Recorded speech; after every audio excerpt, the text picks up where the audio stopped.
एक दिन गौतम बुद्ध ने एक दुखी व्यक्ति को देखा। व्यक्ति गौतम बुद्ध के चरणों में गिरकर अपने दुख दूर करने का उपाय जानने चाहता था। गौतम बुद्ध ने उस व्यक्ति को अपने पास बिठाया और बोले, तुम व्यर्थ में चिंतित हो रही हो। सुख दुख हमेशा नहीं रहते। मैं तुम्हें एक कथा सुनाता हूँ, ध्यान से सुनो।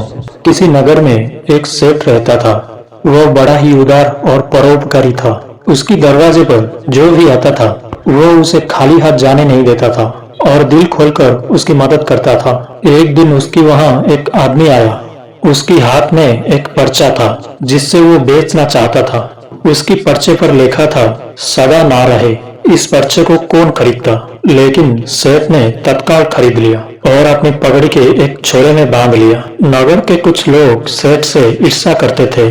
उन्होंने एक दिन राजा के पास जाकर उसकी शिकायत की, जिससे राजा ने सेठ को पकड़कर जेल में डलवा दिया। जेल में काफी दिन निकल गई। सेठ बहुत दुखी था, क्या करे, उसकी समझ में कुछ नहीं आ रहा था। एक दिन अकस्मात सेठ की हाथ पगड़ी के उस गांठ पर पड़ गया। उसने गांठ को खोलकर उस पर्चे को निकाला और उससे पढ़ा। पढ़ते ही उसकी आंखें खुल गई। उसने मन ही मन कहा, अरे तो दुख की बात क्या है? यदि सुख का दिन सदा ना रहे तो दुख का दिन भी सदा ना रहेंगे। इस विचार आते ही वो जोर से हंस पड़ा और बहुत देर तक हंसता रहा। जब चौकीदार ने उसकी हंसी सुनी तो उससे लगा सेठ मारे दुख के पागल हो गया है। उसने राजा को खबर दी।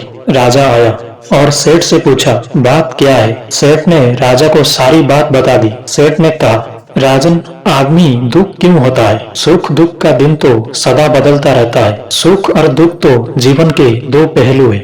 यदि आज सुख है तो हो सकता है कल हमें दुख का मुंह भी देखना पड़े। ये सुनकर राजा को बोध हो गया।